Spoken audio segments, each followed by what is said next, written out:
19 জানুয়ারি সকাল 10টার কাছাকাছি ইসরায়েলের নেভাতিম এয়ারবেসে হঠাৎ করে জরুরি পরিস্থিতি তৈরি হয়। কয়েকজন পাইলট আর সৈন্য দৌড়ে ছুটছে তাদের ফাইটার জেটের দিকে। কারো এক সেকেন্ডও সময় নষ্ট করার সুযোগ নেই, কারণ কিছুক্ষণ আগেই এই এয়ারবেসের ওপর দিয়ে উড়ে গিয়েছে বিশ্বের সবচেয়ে শক্তিশালী যুদ্ধবিমানগুলোর একটি।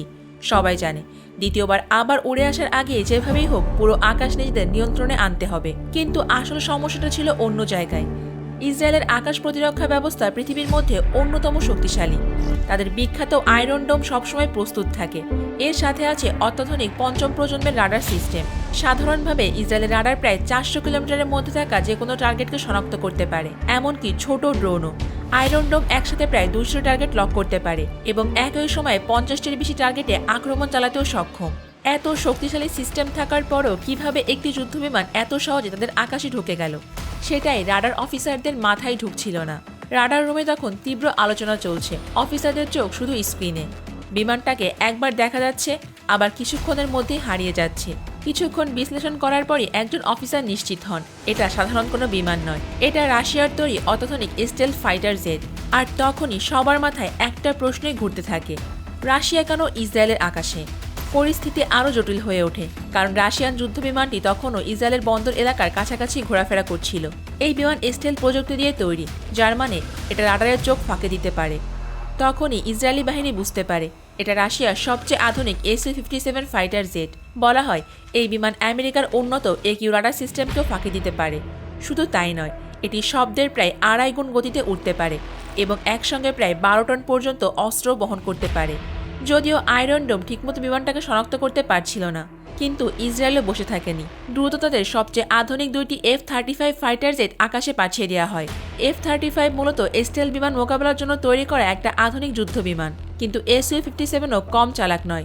এই বিমানে রয়েছে বিশেষ সেন্সর, যা প্রায় 200 কিলোমিটারের মধ্যে থাকা যে কোনো শত্রুকে শনাক্ত করতে পারে। ফলে রাশিয়ান পাইলট সহজেই বুঝে যায় তার দিকে দুটো বিমান এগিয়ে আসছে।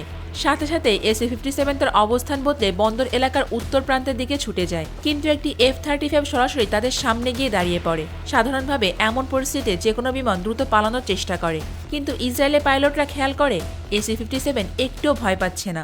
সে দ্রুত সরেও যাচ্ছে না, বরং মনে হচ্ছিল ইচ্ছা করে ধীর গতিতে চলছে।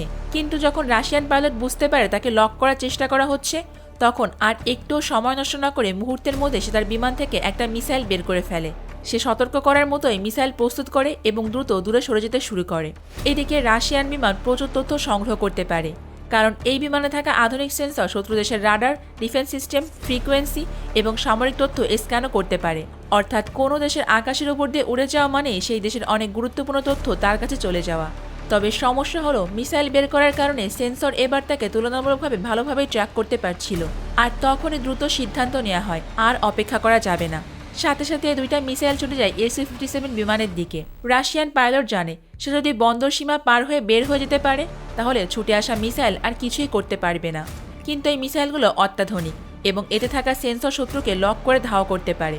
একবার লক হয়ে গেলে পালানো আর সহজ নয়। রাশিয়ান পাইলট বুঝে যায় যদি এই লক থেকে বের হতে না পারে তাহলে বিপদ নিশ্চিত।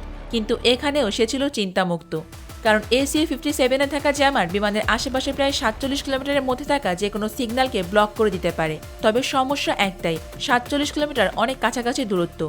যদি মিসাইল এই সীমার ভেতরে ঢুকে পড়ে এবং জ্যামার ভেদ করে ফেলে, তাহলে আর কিচ্ছু করার থাকবে না। তাই রাশিয়ান পাইলট দ্রুত কৌশল নেয়। সে মুহূর্তেই বিমানটাকে খাড়া ওপরের দিকে তুলে প্রায় 1000 মিটার উপরে উঠে যায়। কিছুক্ষণ পর সে হঠাৎ করে বিমানটাকে দ্রুত আবার নিচে নামিয়ে আনে এবং প্রায় 3000 ফিট নিচে চলে যায়। এই হঠাৎ উচ্চতা পরিবর্তনের কারণে মিসাইলের সেন্সর বিভ্রান্ত হয়ে পড়ে এবং তারা ঠিকমতো টার্গেট ট্র্যাক করতে পারে না। ঠিক এই সুযোগে SU-57 সীমার বাইরে বেরিয়ে যায় এবং নিরাপদে চলে যেতেও সক্ষম হয়। এই ঘটনার পর বিশ্ব রাজনৈতিক মহলে ব্যাপক আলোড়ন তৈরি হয়। অনেক বিশ্লেষকরা বলছেন রাশিয়া এটা করেছে শক্তি প্রদর্শনের জন্য। আবার অনেকে বলছে রাশিয়া এই যুদ্ধবিমান ইরানের কাছে দিয়েছে আর হয়তো গুরুত্বপূর্ণ কিছু তথ্য নেওয়ার জন্যই এমন কাজ করেছে। সবচেয়ে রহস্যজনক বিষয় হলো এই ঘটনার পরও ইসরায়েলের পক্ষ থেকে এখনো পর্যন্ত কোনো আনুষ্ঠানিক বিবৃতি দেওয়া হয়নি। তবে বিশ্লেষকদের মতে যদি এমন ঘটনা বারবার ঘটতে থাকে, তাহলে ইসরায়েল ও রাশিয়ার সম্পর্ক নিয়ে বড় প্রশ্ন উঠতে পারে।